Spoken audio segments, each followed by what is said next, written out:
My name's Abigail, and you're listening to Absolutely Me.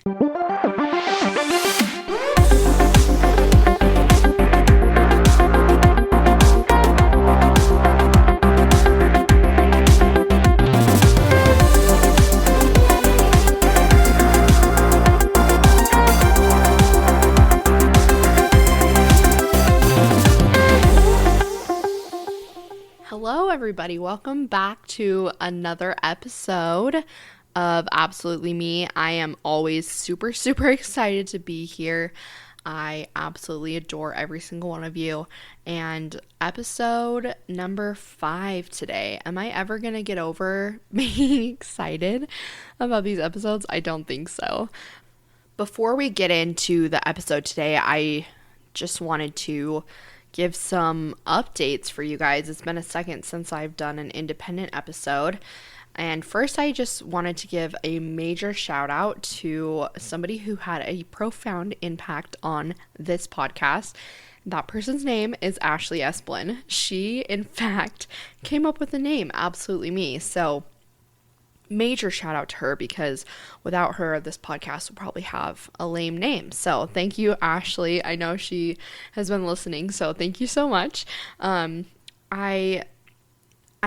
was thinking like what kind of life updates I could give you guys, and the only one I really can think of is kickball. I had my first game of kickball and I did really bad. Which was not unexpected. I was on first base, which I feel like they put a lot of trust in me putting me on first base. And actually, when I was on the bases, when our team was on the bases, I did pretty well. And I got a couple outs, so shout out to me.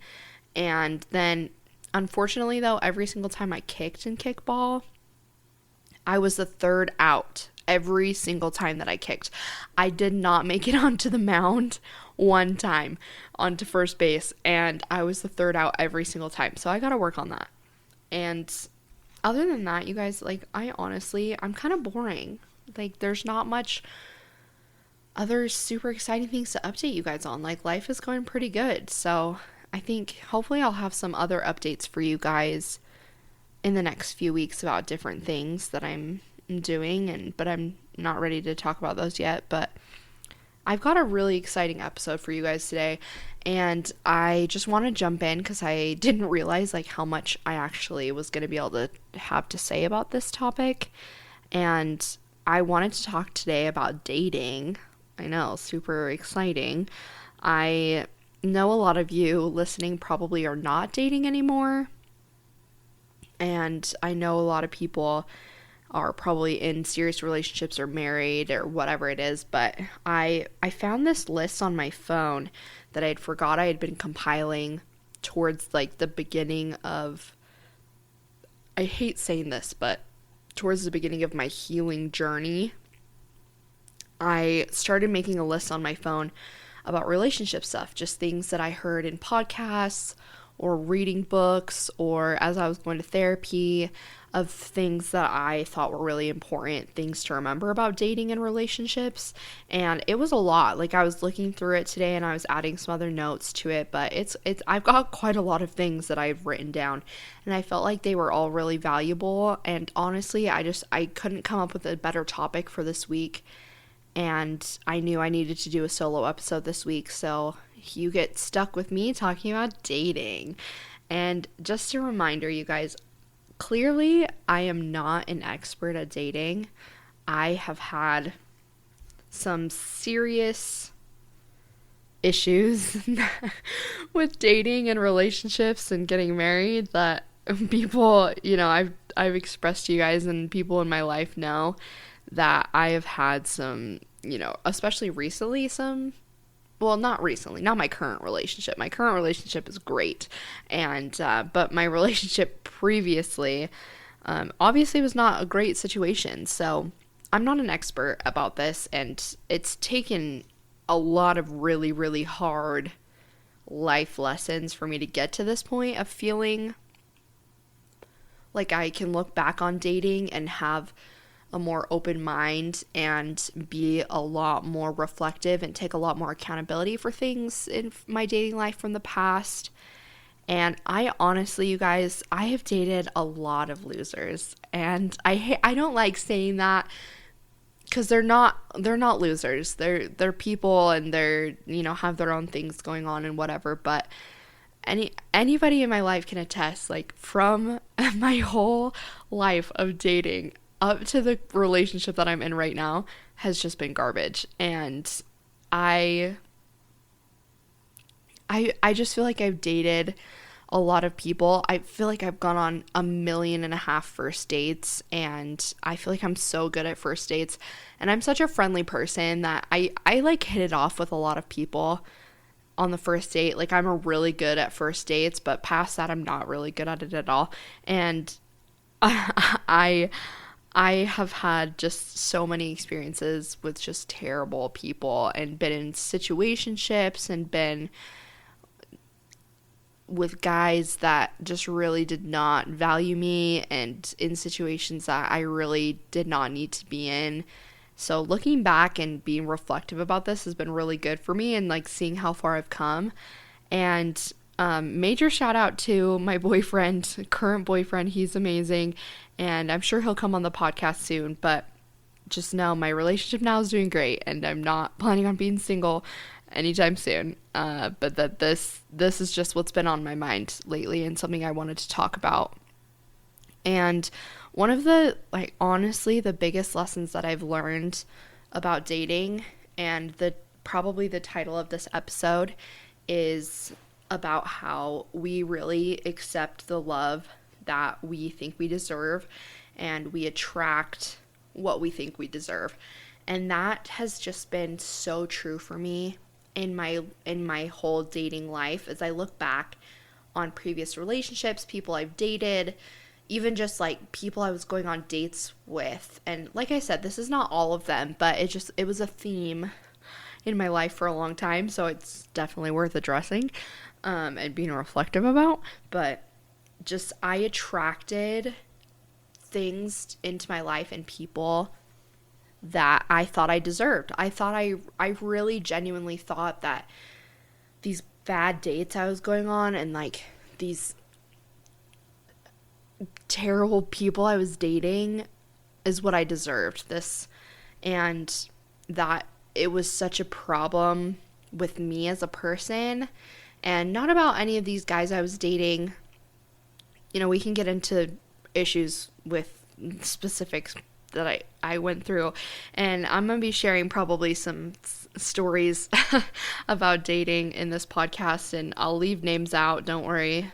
I highly doubt anybody I've ever dated before is listening to this podcast, but I'll leave names out, and I've got a lot of stories. But that really, the problem I realized looking back in my life was me, and that I just really didn't think I deserved very much. Like, I really genuinely thought I deserved garbage in a relationship, and I didn't think I could be with or attract the kind of person that I wanted to be with, like deep down, that I knew would be a good fit for me, and like genuinely like treat me well and care about me and commit to me, and like think I'm like the most amazing person in the entire world, because I am. And that took me a long time to really come to terms with, and something that I talked about my affirmations that I do on my last solo episode.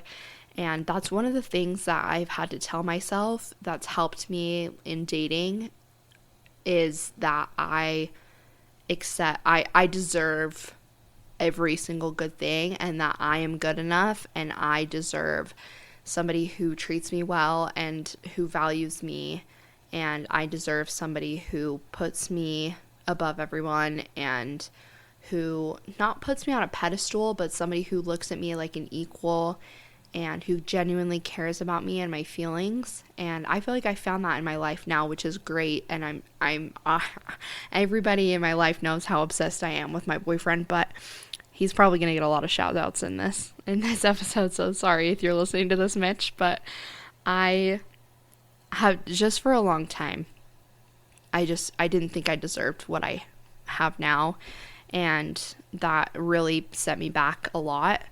And as I'm going through these things that I have written down, I don't know if I'm going to be super good at transitions between the different points, because there's just so much stuff to talk about. I'm going to kind of bulldoze through these things a little bit, so just bear with me with that. But the one of the things that I also learned that was so big is I don't know if I heard this on a podcast or on Instagram or what it was, but somebody made a comment about not being emotionally slutty, and that really, really resonated with me. I realized that for so long in my life, I had been, for lack of a better term, emotionally slutty with people that I was dating.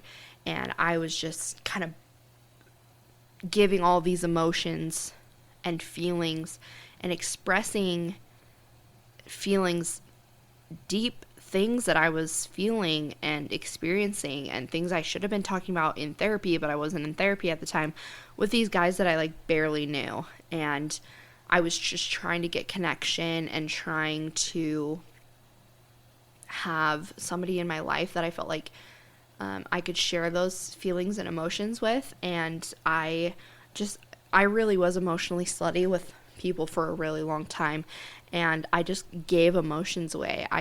I had no boundaries for myself. I really just wanted connection so badly, and same with physical connection. Like, I just really gave that away really quickly to people that I was dating.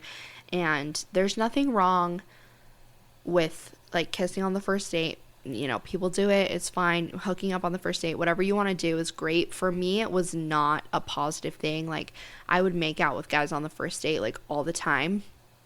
A few years ago, I would do this, not anymore, but I would do this, and I would get physical with guys really, really quickly because I wanted emotional connection so badly. And I know that that's kind of a common thing with girls, is that they give physical connection because they want emotional connection, and guys are kind of the opposite, where not all guys, some guys are like this, where they give emotional connection at the beginning because they want the physical. And girls just don't think that way. And for me, it was just really unhealthy that I was giving my physical self away before building any kind of foundation. The best thing that I've learned about dating is the slow burn. And luckily, like with my relationship now, that's been definitely how it's happened. I mean, we met like 7 months ago. It's been like 7 months that we even met each other, and it took like a few months for us to even like start dating like each other, like, you know, say we're only going to date each other. And took a few months to call each other boyfriend and girlfriend, and took a couple dates for us to hold hands and to kiss. And like, it was a very slow burn. And I feel like the foundation of our relationship was so based on communication and so much more trust and so much more fun and partnership. And it's been such a different experience than any other person I've ever dated before, because I would jump so quickly, like I said, into making out with them, being physical with them, whatever it was. And then that was just kind of it. Like, there was nowhere else for the relationship to really grow, because I was like trying to share these emotional things with them, and they just had no interest in that. They just wanted the physical. And so the best thing I've learned about dating is that the slow burn is the way to go. And you really have to give yourself the time to figure out who people really are. And that was something I was really, really bad at, is I really would just look at people that I was dating. I'd go on like one date with them. I'd look at their profile on a dating app. I would go on one date with them and I'd be like, oh my goodness, like they're this way and this and this and this and this, and they have all these amazing attributes, and like they're so amazing and I want them in my life, and they're gonna add this and this and this to me, without even getting to know them at all. Like I would put these guys that I was dating on a pedestal and just look at them like they were such like perfect beings, that I was just trying so desperately to get them into my life, because I was like, oh my gosh, they're so amazing. And I would assign them all these qualities, like trustworthy or kind or like passionate about hobbies, or had a lot of wisdom, or were ready for a committed relationship, whatever it was. I was assigning these guys all these things before I actually got to know them. And then so I would create this version of people in my head, and I would want that version of them to be with me. And then nobody's perfect, and I put so much pressure on them in my mind, and they didn't really know that, but I put so much pressure on them in my mind that I was constantly getting let down, and I was constantly like giving myself fatigue in relationships, because I would just attach to someone so quickly and just put them up on this pedestal and be like, oh my gosh, they're so amazing, like I want them in my life, and like I need them in my life because like they're so amazing. And so that's something that I've really had to learn to do, is to not put people up on a pedestal and let them prove who they are to me first before I give any sort of commitment emotionally or physically or anything like that to them. And B, I have really increased my self-confidence a lot, where I put people that I'm dating on the same playing field as I am. And so it's not just me looking up at them and thinking they're so much better than me, but that we're on a level playing field, which is how it's supposed to be. We're supposed to be on a level playing field with the people you're dating. And I'm going to talk about red flags and green flags later on in the episode, but a huge red flag I feel like in a relationship at the beginning is if you feel like the person you're dating feels inferior, or they feel you are inferior to them, or you feel like you are putting them up on a pedestal. Either you need to do some self-work to have more confidence in yourself so you're not putting other people up on a pedestal, or that person who's looking down on you is not who you want to be with, because you never want to be with a partner, trust me, you never want to be with a partner who thinks that you're less than they are, because that's just, it's not good, it's not healthy for anybody. And you want to feel like you're genuine partners and you are on the playing fields. And obviously nobody's perfect, but you want to look at each other as equals. That's such an important thing. And that was an issue with my abuser, and that's a huge thing that was such a detriment to me in that relationship. Is I put him on a pedestal significantly, but he also would put me down a lot, and clearly looked at me and looked down on me and said to me many times, like, I am better than you, I am the best you're ever gonna get, and you are lucky to be with me, and this is, I'm doing you a favor by being with you, because you're never gonna get anyone as good as I am. And that's a huge problem, because you don't want to have that kind of dynamic in your relationship. The power dynamic is just so off in that. And I'm going to do more episodes too about the abuse cycle and how abusers treat other people, but I just wanted to put a little plug in for that in this episode too. And you really have to give yourself first what you've lacked in your life, and so that you're not looking for anyone else to fill those voids in yourself, is the best word I can think of. Because I know for myself, like, I would feel like I was lacking whatever connection. I was lacking companionship, I was lacking love, I was lacking whatever it was within myself. And I would look to these people that I was dating to get that from them. And I would want other people to fill in the gaps for me, which is not a healthy way to be at all. You don't want anyone else to come in and fill anything that you're lacking. And like I said, nobody is perfect, but you really do have to put the work in to fill those gaps in for yourself first, so that you're not looking to other people to do that. And that was such a theme for me for such a long time. I didn't even realize that that's what I was doing until, honestly, like, I was in therapy and I've been doing the work, as they say. I don't love that, but that's the best term I can come up with.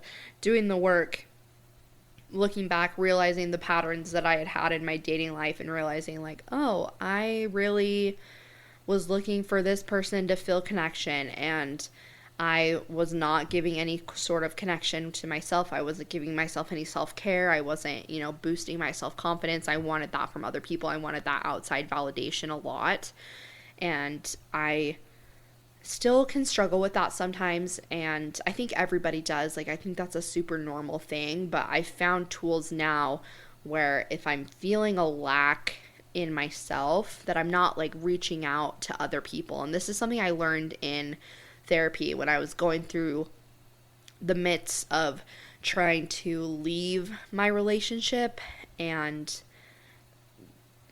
really trying to come to terms with my own emotions. And my therapist just said, I would either, for such a long time, I would turn to my friends or my family, or then when I was in an abusive relationship, I would turn to my abuser for emotional stability or connection or whatever it was. And I really had to learn how to bring that to the center and to sit with my emotions and to lean on myself and not lean on anybody else, and really learn to sit with my emotions and sit with my feelings. And that's not to say, like, having support in your life is super valuable, and we all need that. We need people in our corners, but there's also a balance of not having to lean constantly on other people.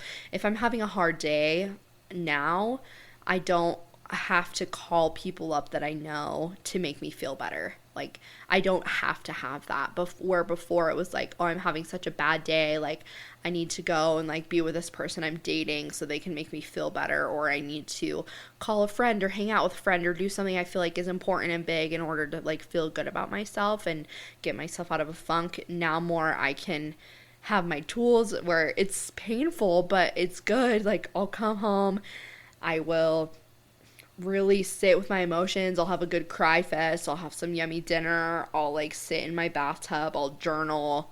I'll do whatever it is. And then if I'm still feeling like I need some connection, then I'll reach out to other people. If I'm still feeling like I need support, then I'll reach out to other people. But that I really have learned how to check in with myself first before reaching out to other people.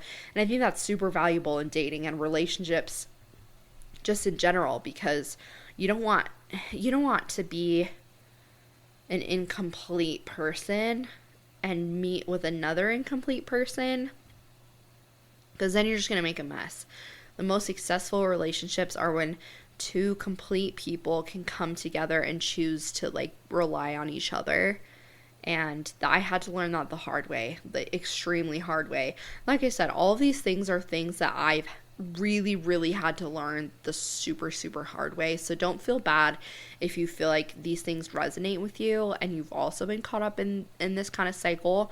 That there's always, like, a way to get out of it, and it's a constant battle for me. Like, I'm every single day, like, I have to battle these emotions and look at myself in the mirror and journal and tell myself these affirmations, and still I have really bad days, and still I fall back into these old habits.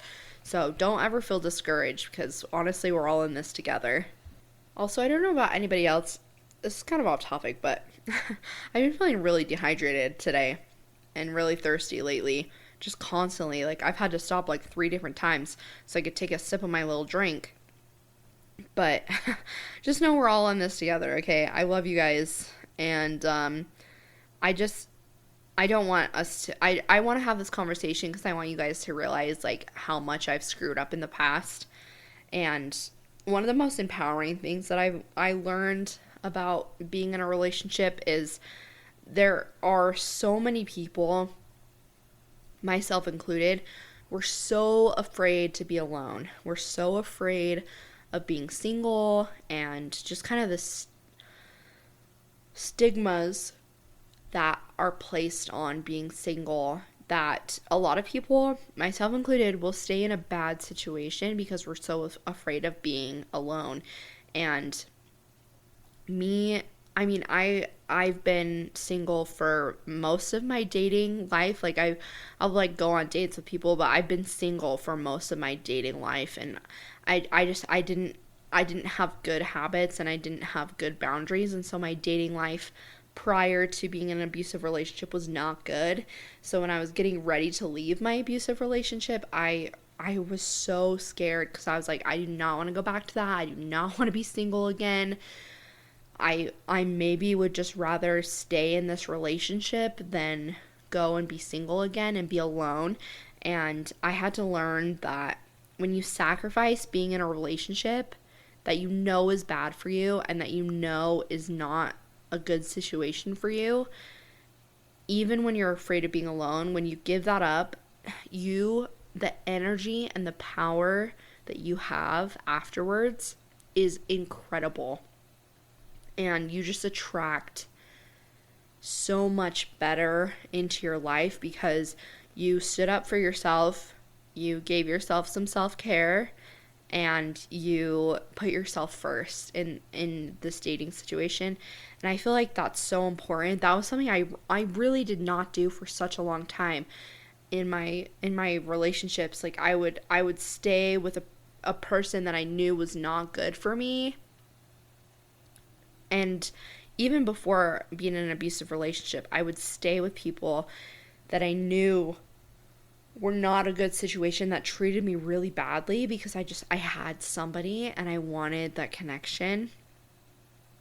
And I didn't want to be alone, and I desperately wanted that. But ever since I have given that up, and ever since I gave that up leaving my marriage and realizing that there was so much better out there for me and that I would rather be single for the rest of my life than be with somebody who didn't value me and treat me well, that was so empowering. And I feel like dating after that, I attracted so many better things into my life and I felt so much more empowered. And I was like, you know what? It's fine if I'm single for the rest of my life because at least I value myself and at least I'm standing up for myself. At least I'm taking care of myself. And at least I am giving myself all these things and not looking to somebody else to give it, and being fulfilled in other ways and not having to rely on a relationship to be quote unquote fulfilled, which you don't need to be in a relationship to be fulfilled. You can be fulfilled all on your own, and that's amazing. The next thing that I learned that I had written down on my list is that you have to define love for yourself before you can think it, before you can feel it, and before you can say it.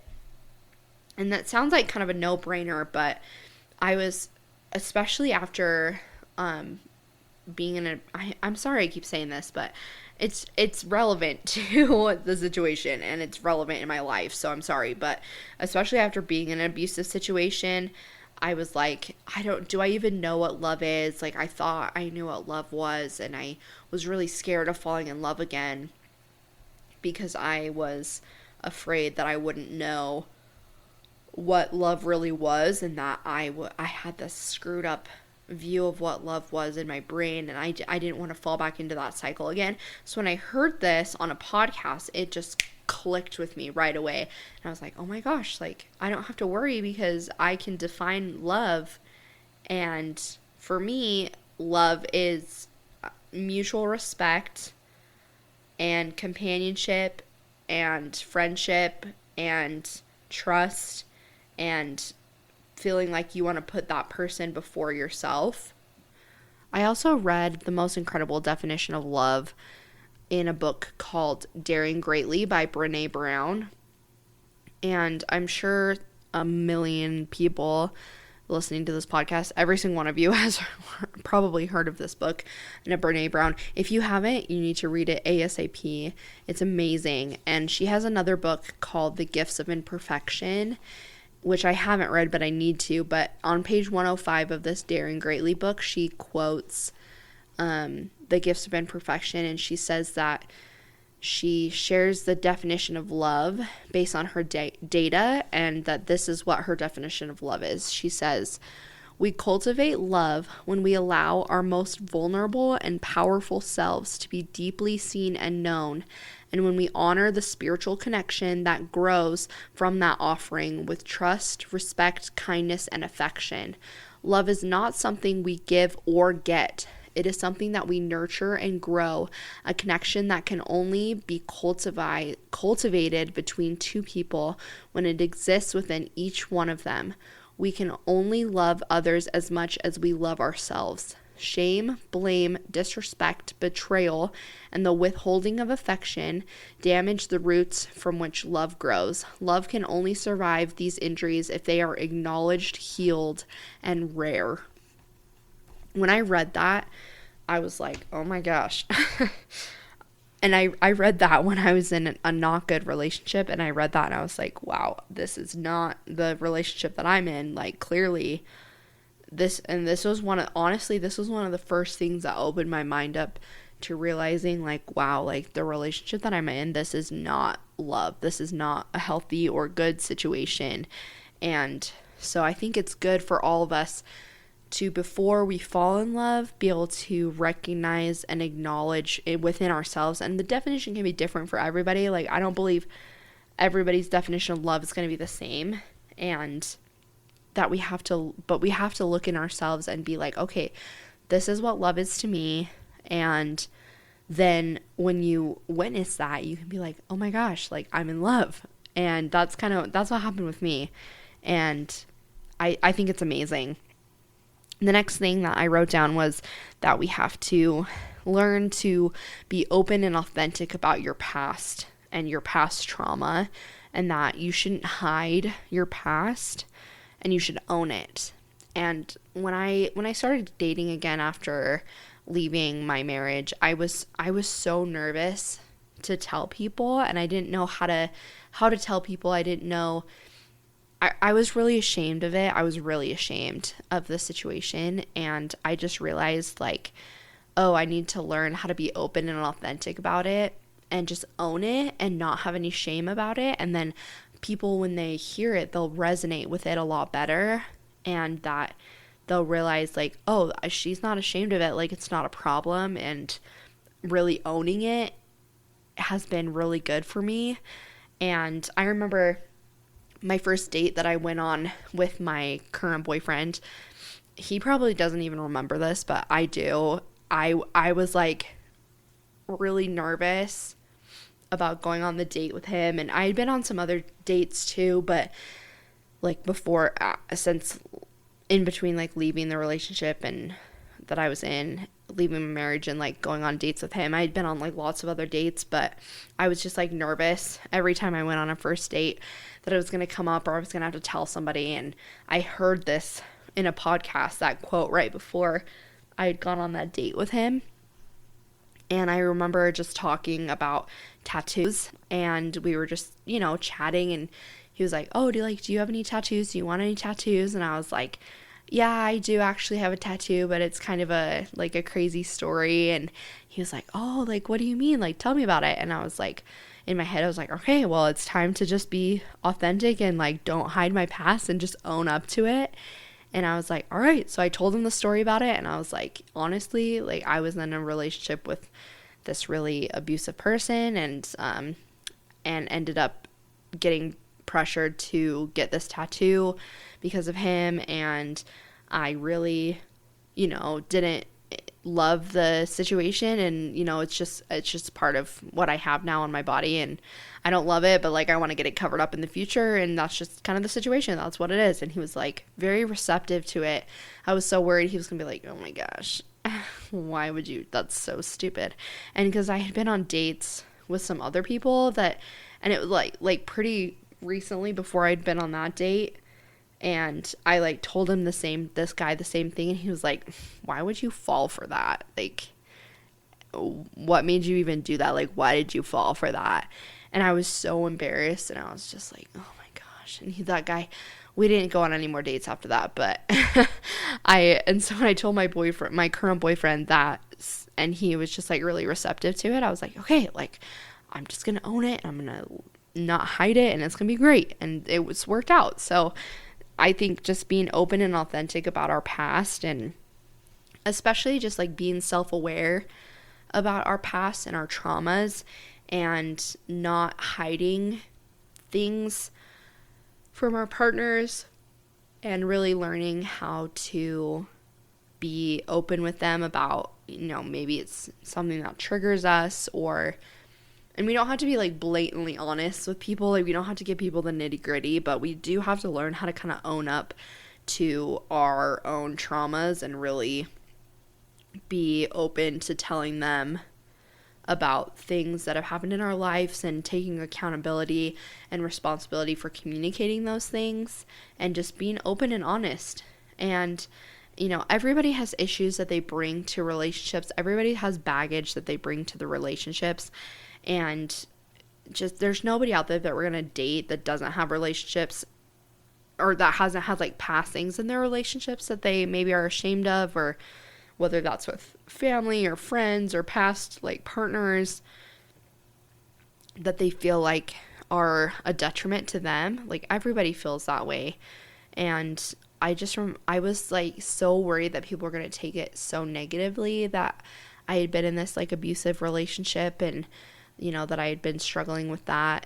And also because that was really pounded into me from my abuser, that nobody was going to want to be with me if I got divorced, and whatever. Just, I was so nervous about it. And so just learning how to own up to it, and realizing like everybody comes to a relationship with trauma, and that it's fine, that we're not perfect human beings. Nobody is perfect, and everybody comes with their own kind of baggage. And it's just how we approach the relationship, and how we really come together to handle that baggage. Like, that's what's important. It's not the baggage that you bring. Everybody has their stuff. And so I think that's important. The next thing that I have is really, and this has been such a hard lesson for me to learn, that we have to believe people the first time that they tell us or they show us that they don't want to be with us.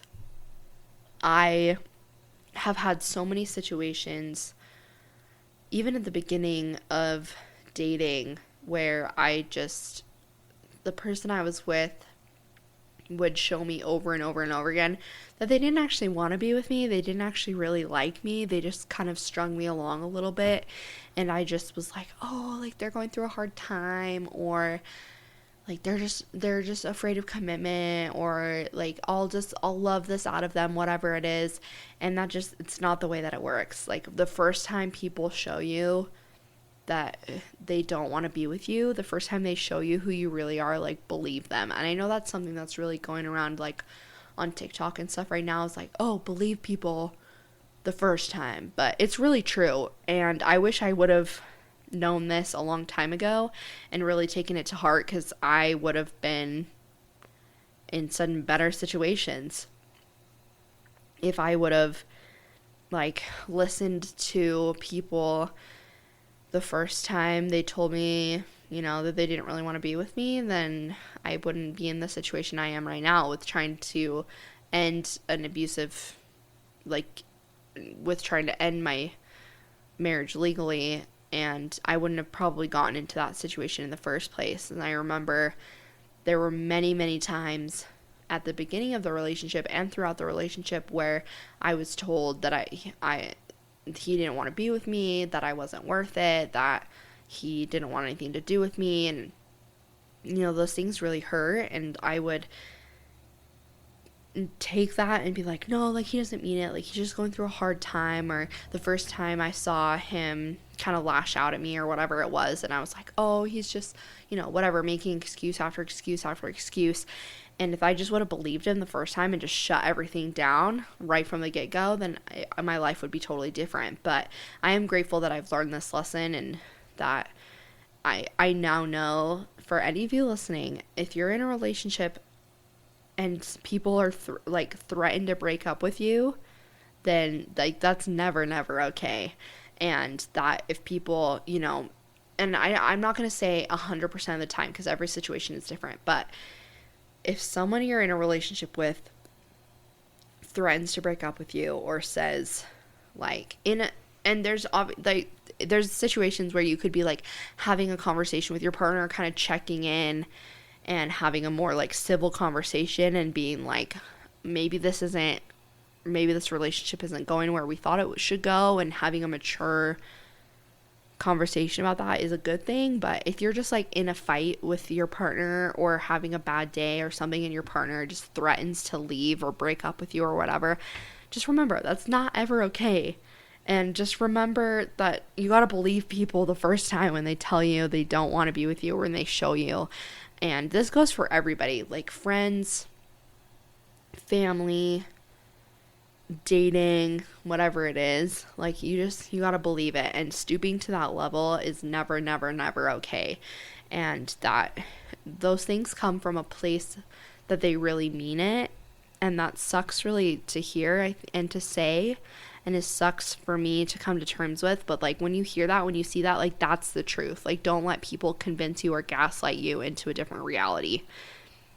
I'll get off my soapbox about this, but something else that I wrote down is that comparison to anyone else gives your power away, because you're not competing for anything in this life. You're not in a race with anybody really, but yourself. And not even with yourself. Like everyone's on their own path, on their own journey. And if you're like looking out at other people and looking, like, I'm 26, so many people that I know from my life, from high school, from college, from like going on a mission, so many people that I know are married, they're having kids, like they're traveling, they're doing whatever. And I would look at that and be like, wow, like why am I not doing that? Like why does my life not look like that? And I just really would look at it in such a scarcity mindset. And that's something I've really had to work on, is like a scarcity versus abundant mindset, especially in dating and relationships, and being like, you know what, if this connection like isn't good for me, like there's so many other people out there that I can go out and I can meet, and I can go on another first date tomorrow if I really wanted to, and that was something I had to really shift my mind from. And I remember just even at the beginning of dating, like when I went to college, and anybody who went to college with me at SUU knows exactly who it is I'm talking about, that I dated at this time. And he was just, it was a bad situation. This guy was a loser, and the situation was it was not good. Like, it wasn't abusive or anything like that, but he did not want to commit. He just was just jumped around all the time, and just really strung me along a lot, and was not very nice to me for a long time.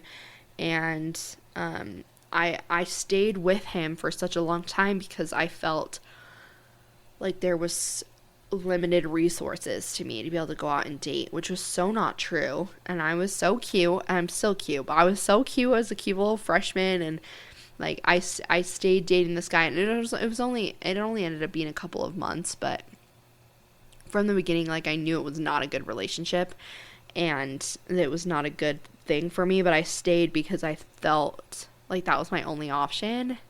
And going back again, I didn't want to be alone. Like, a lot of people around me were dating, and I wanted a connection, I like wanted to date somebody.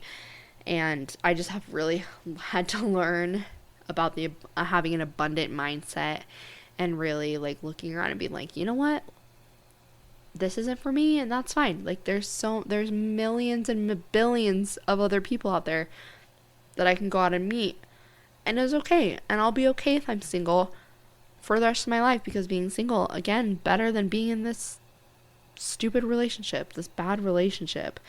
And so that's something that I have had to really work on, and I think a lot of people can work on to have it. Just with everything, like, it's so easy to have such a scarcity mindset and be like, oh my gosh, this is my only chance at love, like, this is my only chance to be in a relationship, this is my only chance to have a boyfriend, this is my only chance to get married, to like to have kids, whatever. And you kind of go through this ring in your mind, and you spiral so quickly, like, at least I do, of just complete devastation if this one person doesn't work out. And that's so much pressure to put on somebody too, and that's so much pressure to put on yourself, and it makes it not fun when you're just like so focused on this one thing. And again, with like comparison, looking around at people and seeing that they were married and like living these lives that I feel like I should have been doing already at this point in my life,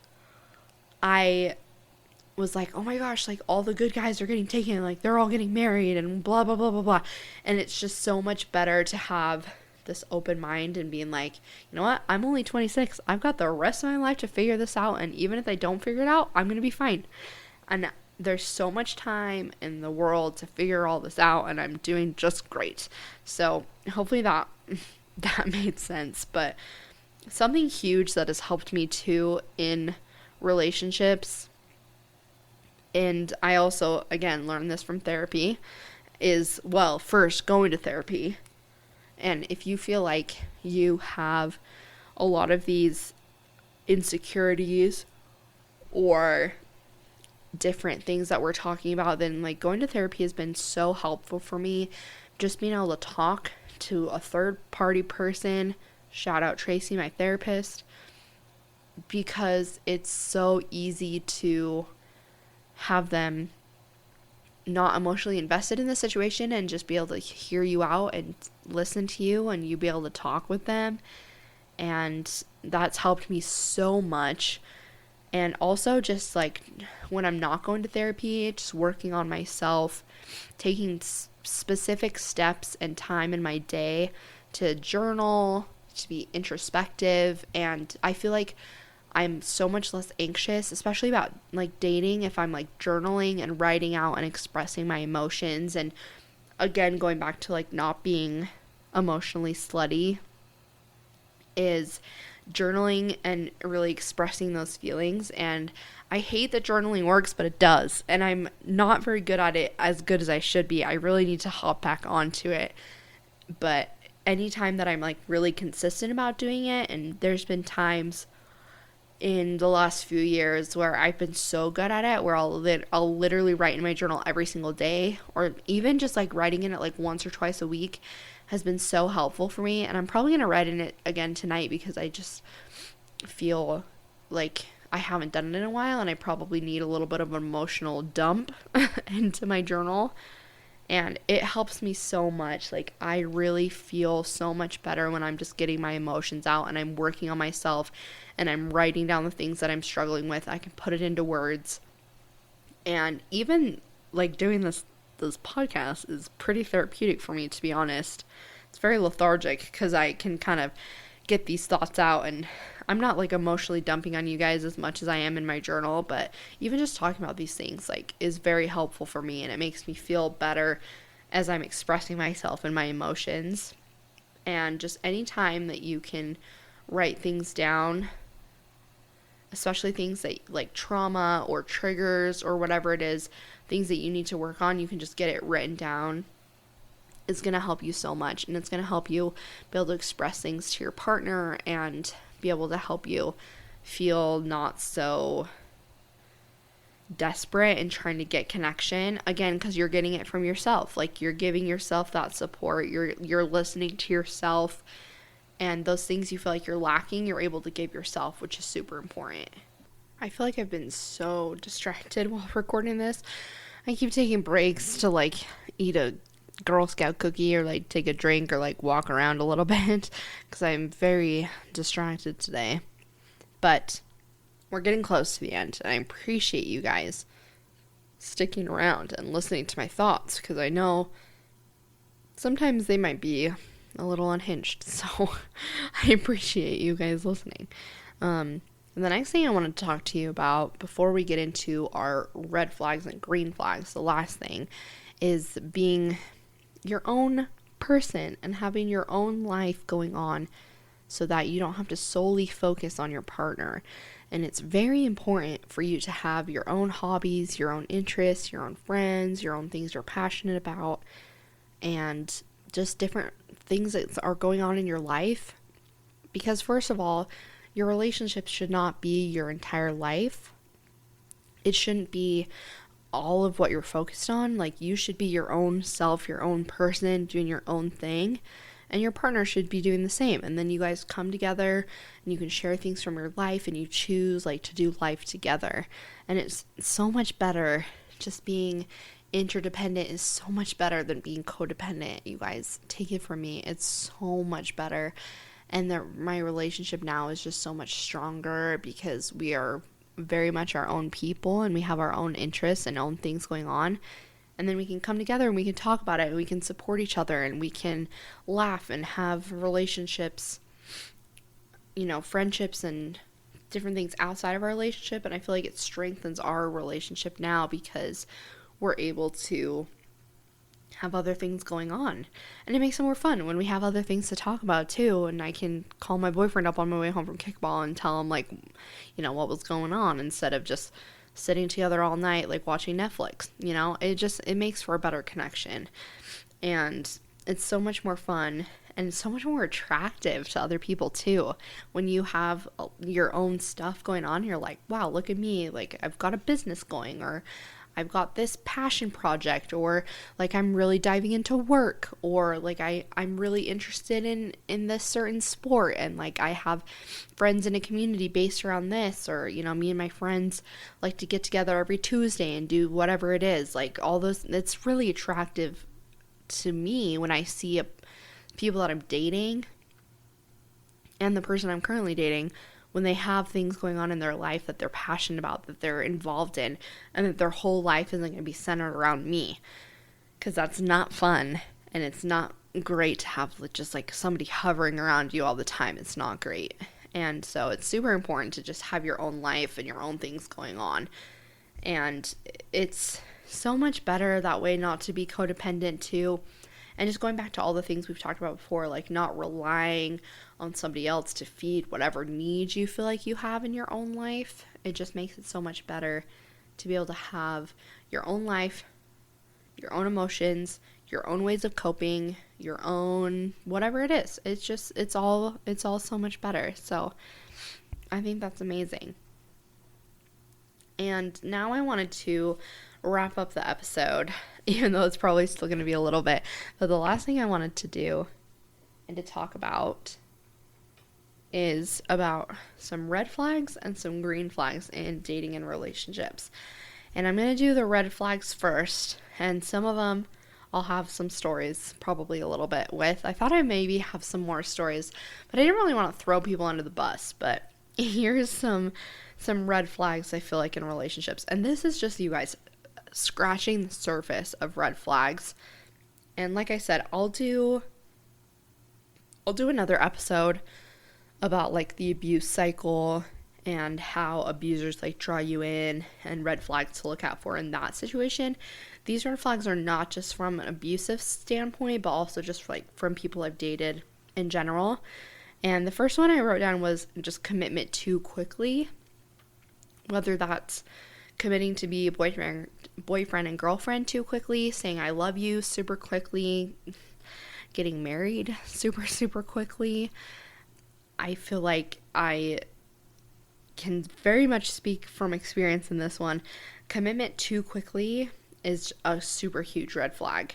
Another one is being physical too quickly, which I kind of touched on a little bit, but just really allowing yourself to grow that emotional intimacy before jumping into that physical intimacy. If the person you're dating isn't interested in any of the emotional intimacy that goes with the level of physical intimacy that you're having, then that's a huge red flag. Any kind of judgment or insecurity is a huge red flag. Like, I remember I've dated people before who were so judgmental, like, of my life and of my friends. And again, the guy I was dating when I was at SUU was, when I was joining a sorority, he was super, super judgmental of that and, like, made negative comments about it all the time. And I was like, what's your deal, dude? Like, this is what I'm passionate about, and this is what's fun for me, and I enjoy it. And that's huge red flag if people are judgmental of anything that you're doing in your life. And any kind of insecurity, especially with friendships, and especially with friendships of the opposite sex. That's a huge red flag. If people are uncomfortable with that and they have a lack of trust, that's a huge red flag. Any sort of alienation that they alienate you from the people that you love, if they're trying to, get you away from people that you love, your family, your friends, whoever it is, and they're like, oh, I don't want you hanging out with these people, or I don't like when you do this, blah, blah, blah, blah, blah. That's a huge red flag. And, yeah, that's like one of the biggest red flags, I would say, is if they're trying to pull you away from people that you love. I think another one that kind of goes along with all of this is just any kind of playing games emotionally, being really hot and cold with their communication, and having super a lot of communication at first. Like, if you're constantly texting like all day every day and you've only been on like one date, that's probably a red flag. And if you are like talking on the phone for like 8 hours every night, like when you get home, for the first couple weeks of dating, been there, huge red flag. Any sort of hot and cold communication where they come in really hot for a little bit and they like pull you in and then they just drop off the face of the earth for a little while, that's a big red flag. We don't have time for that, you guys. The emotional turmoil that puts you through, not good. Any really like talking badly about exes is a big red flag, like at the beginning of the relationship, before you guys have developed any sort of foundation of trust and communication, and you're like talking about past issues. But if they're coming right out of the gate and they're like talking badly about their exes, or they're talking badly about past date experiences that they've had or whatever, any kind of that negative energy is a bad thing. And one thing that I've noticed as a red flag is not making solid first date plans. I've had so many times, you guys, where a guy will ask me out and then they'll be like, oh, like, let's like go on a date. And you're like, okay, cool. And they're like, all right, well, how about this day? And you're like, cool. And then it gets to the day and like I've had guys like tell me to meet them somewhere for a date, and I'm like, okay, cool. And they like pick me up and we just like drive around in their car for like 2 hours and do nothing. And then they'll just like conveniently end up at like a makeout spot, and you're like, all right, well, I didn't want to do that, but okay. And like, that's just a huge red flag if people are not making like solid first date plans. That's so unattractive to me. Another thing that I've experienced lots and lots of times, I've been in so many situationships, it's not even funny, that if they're not wanting to define their relationship, and if they have issues committing, that's a huge red flag. I dated this guy right soon, like this summer after I came home from my mission, we were dating, and we dated like the whole summer, and the entire summer, like, he did not want to commit at all, and was like super hung up on his ex. And I like brought it up one time. I was like, hey, like, we've been going out for like 2 or 3 months now. We hang out like almost every day. Like, I'm not seeing anybody else. Like, what are we doing? And he was just like, oh, like, I really just want to, go slow, but like I still want to like keep like making out with you and like keep going on dates, but like I'm not ready for a relationship. And if they're not wanting to commit, friends, not a good sign. If they're wanting like the benefits of a relationship without actually like the responsibility of being in a relationship, and get out of there. Another one that I've noticed that is really interesting is that they don't have any long term friendships. And I've noticed this about like people my friends have dated too, like girls my guy friends have dated, and also with guys that I've dated, that if they don't have any long-term friendships, then that's a big red flag. If they can't hold on to relationships outside their family for a long period of time, that tells you a lot about who they are as a person. So always get to know people and ask them about like their friendships, and because that's a big tell. Another thing is being a cheater. And I know there are some situations that are different about cheating. And like I said, it's not a completely black and white situation for any of these things I'm talking about. But with cheating, it is a pretty big red flag if you know that they've cheated in the past on their partners. That just really shows the character of that person a lot. And like I was going out on a couple of dates with this guy, and he told me that he had been married before, and I was like, oh cool, like we've got that in common, whatever. And he was like, yeah, but like we cheated on each other constantly. And at that moment I was just like, no thanks, I can't do that. Like just knowing that that's something that they had done before really turned me off, because I've been cheated on. Like I was just like, I don't want to be with somebody who has done that, and like that's a huge deal breaker for me. So you can decide whatever you want about any of these things, but let's talk about the happy things before we end the episode, because I'm starting to run out of time. But green flags, some things that I talked about before is like the slow burn, like the developing of the relationship, holding off being physical. If they don't try to be physical with you super fast, huge green flag. There's this guy that I was dating many years ago before COVID, and we dated for like a long time. Like we weren't dating, like we weren't boyfriend and girlfriend, but we went on dates for like quite some time, and they would be pretty sporadic. But I like really wanted to date him, and our relationship was very based on a physical relationship, and that developed very quickly. And he told me, because I was like super honest with him, and I was like, hey, look, like I really like you, like I know we're just kind of like friends with benefits, kind of, that was the vibe at that point. But I was like, I had like strong feelings for him, like I really wanted to date him. And he was like, yeah, you know what, like I don't think it's gonna be, I don't see it going that way. And like I usually don't kiss people on the first date that I like actually want to date. Like I usually just, if I just kind of want to kiss them, and then I just kiss them. But if I want to like actually date them and pursue them, then I usually don't kiss them on the first date.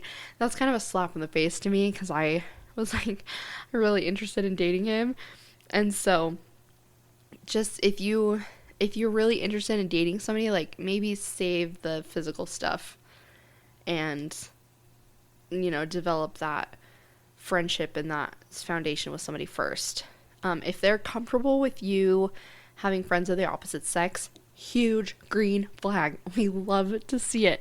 Some of my absolute very best friends in my entire life, in my life right now, are guys. Shout out, you know who you are. And they are a huge part of my life and super important to me. And in past relationships, I've let that be an issue with people that I was with. My husband that I was with, he had a huge issue with it. And just, if they can't trust you with relationships with people of the opposite sex, then that's huge red flag. So if they're comfortable with that, that's a big green flag. If they have quote unquote done the work or gone to therapy in their life, or if they can like acknowledge hey, these are some hard things that happened in my life. These are some traumas that I have, that this is how it plays into my life. Huge green flag. If they have had long-term partners and relationships, again, this isn't black and white and 100%, but like if they've had like long-term partners in the past, like that's usually a green flag. If they have their own hobbies and interests in their own life, big green flag. So attractive to see people who are going after it and getting it and have things going for themselves. Really good. It's somebody who has solid communication and consistent communication. Green flag. And when you're dating somebody, if you feel like you're being seen and heard through different conversations and difficult conversations, that's a big green flag. Like if while you're building that foundation of trust with somebody and you're sharing and being vulnerable and open with them, if you feel supported and understood, that's a really big green flag. And that's something that I really looked for when dating post-abusive relationship, and something that I've been really lucky to have with my boyfriend. He's so amazing at that. And then the last green flag is if you are with somebody who's willing to commit to a relationship. That's, obviously a green flag. Like if you can tell that if they're expressing outright, like they're looking for a relationship and they're willing to be in a relationship and that's what they want, and they're not playing these games of like, oh, like I'm just dating around and just like getting to know people, and we don't want to deal with that. We don't have the time or the energy for that. If they're willing to admit to like, oh yeah, like I'm looking for a relationship, I want a girlfriend or a boyfriend or whatever it is, big green flag. So hopefully, I feel like I'm out of breath. I feel like I've been like speaking for such a long time.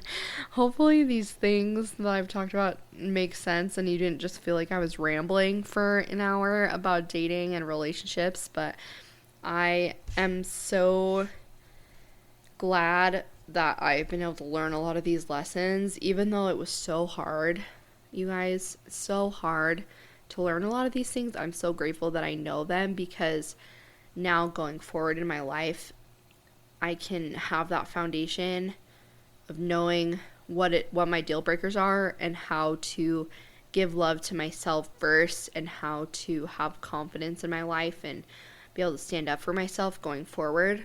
And hopefully you guys have learned something through this conversation. This has been very lethargic for me.